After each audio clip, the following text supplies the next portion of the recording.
Hello guys, ito po ang inyong lingkod, Tina Papa Vlogs. Oops, huwag niyo muna po kalimutan i-like, share, and subscribe.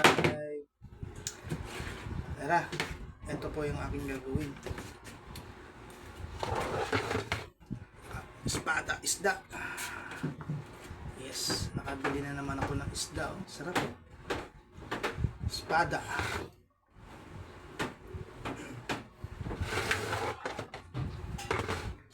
Sariwang espada.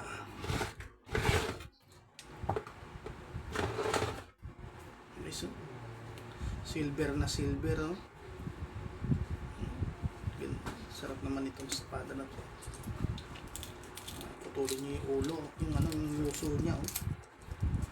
Sobrang talas niyan.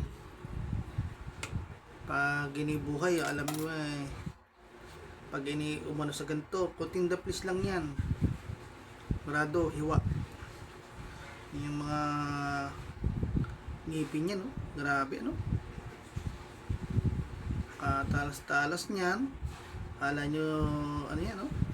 Kahit patay yan, pag nagkamali ka ng hawak yan, at sa ulo ka umunod, dumakot, mawak, ay sigurado may paglalagyan ka. Ito ang tamang diskarte. Pag wala kang gunting, gusto mong tanggalin yung palikpik, ito gawin mo, hilahin mo lang yung palikpik na yan, ganyan. Ayan, nakita nyo, oh. Ganyan lang siya, oh. Hilahin nyo lang siya ng dahan-dahan lang. Huwag nyo pipirasahin kasi mapuputol siya. Ayan. Diba guys, oh, hindi nyo, ang ganda, ang bilis, ano. Oh, diba, natanggal na kagad yung kanyang palikpik, oh. Tapos putulin nyo mga nasa sa inyo rin kung gaano kadami post na gagawin nyo. Yan, akin hanggang 4 na piraso pusta. Okay, so pag sariwa sinasama ko yung ulo na yan, pero pag hindi naman sariwa hanggang ano lang yan, katawan lang. Pag ganyan sariwa, okay na okay yan. Sarap niyang paksiw. Silver ang kulay. Ganun kasarap, oh. Tingnan naman guys, oh. Silver na silver. Oops. Kape muna tayo, oh. Kape. Sarap. And dagsa na naman ang mga isda ngayon. Alam niyo naman, pag taginit talaga, dagsaan ng mga isda.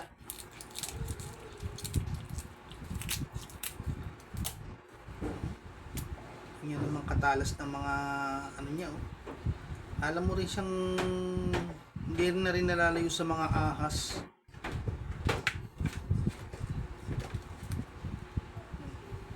Tanggal ulit palikpik, ganyan lang yan, oh. Ayun, oh. Diba, oh. Napakabilis, oh. Ganyan lang guys, oh.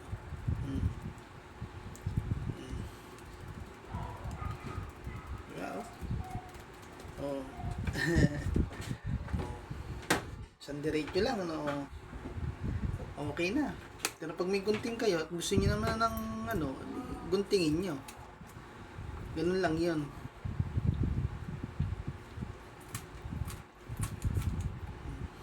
Ganyan. Sa mga sariwa isda, pero pag medyo hindi na kaaya-aya at medyo ano na, hindi na masyadong sariwa siya, ganun na lang gawin nyo. Tanggalin nyo na lang yung ulo. Huwag nyo na isama. Ayan, laki, oh. Sarap.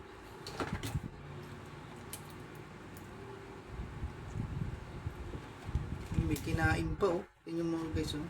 Ano ba yung kinain na yan, oh? May kinain sa loob. Ay, parang ipis dagat, oh. Pumasok sa laki. Grabing talas, oh. Tingnan, oh. Umano kagad sa balat ng daliri ko, oh. Guys, oh. Okay, nagkamali ng hawak dito, sigurado butas ang yung daliri o mahiwa. Guys, oh.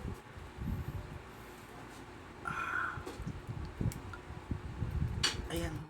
Ayan.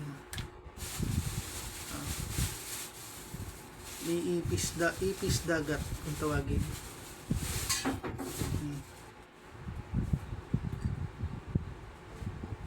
ipis dagat. Nakalagay sa loob ng bunganga niya.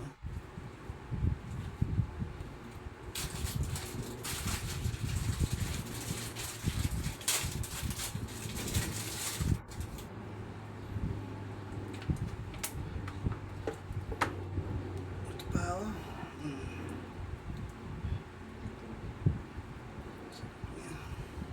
Pipirituhin, pirito, paksiw.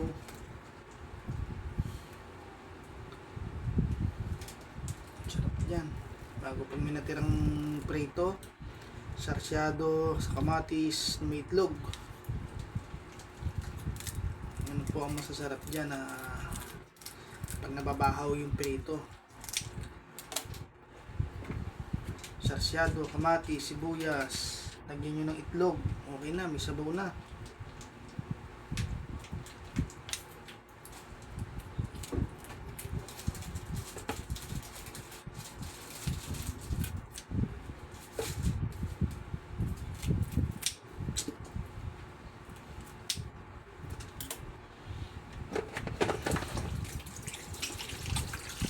Mga masasarap isda, ang dami isda ngayon. Mananawa kayo sa isda. Napakamura ng isda ngayon, sobra. Ayun, kanina pa umaga nakapagan na ako, yung binili pa ako isang isda, sekoy kung tawagin, yung mikaliskis. Sarap naman yung pangat sa suka din. Yun, sarap no, almusal din. Kape tayo. Ayan guys. Tanggalan naman natin ang bituka. Tingnan naman guys ang kanyang hasang. Sarap talaga, sariwang-sariwa. Yan ang mga paborito ng asawa ko, ganyan. Espada, basta isda, kahit anong basta isda. Huwag mo lang siyang papakain lagi ng baboy. Nako. Yan ang ayaw niya.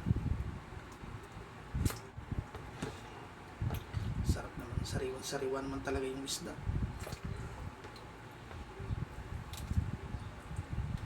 Guys, oh, meron naman siyang ipis dagat, oh. Nasa loob siya, oh. Ginagawa nito dito sa loob. Ipis dagat. Siguro pagkain din siguro nila yan. Aray! Yun ang sinasabi ko, guys, oh. Oh, sabi ko sa inyo, guys, oh. Nadali na nga, oh. Konting pagkakamali lang. Oh, ayan, dumudugo na uli, oh. Hindi ako naglagay ng dugo. Ayan, talagang dumudugo talaga siya, oh. Dali naman. Talas. Kaya kailangan dandahan lang talaga. Maano rin kasi yung hasan yan. Parang may matatalas din yan.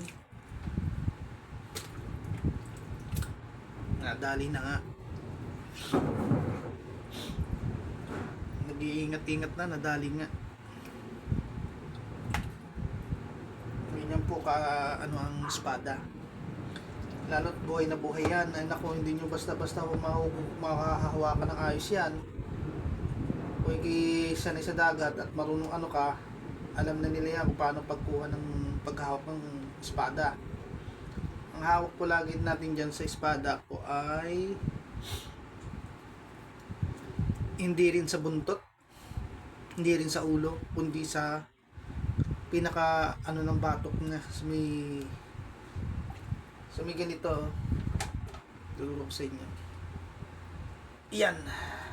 Yan po ang tamang diskarte ng paghawak po. Yan. Hindi po kailangan dito kahawak kasi gaganong-ganon yan, gaganong-ganon. Ayan. Saka dito sa ulo. Ito, hahawak ka dito sa ulo na to. Yan, hahawakan mo. Di pwede dito ang hawak yan. Yan, pa rin yan. Sigurado kahit gumanong-ganon siya, hindi ka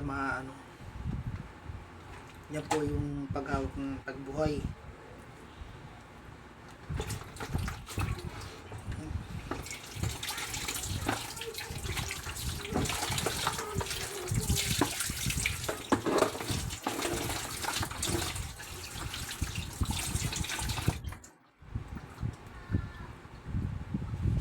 Yes, nakataas na tayo kagad tayo ng ano. Sarap na isda yan. Ano guys? Sunod naman natin, pipirituhin naman natin.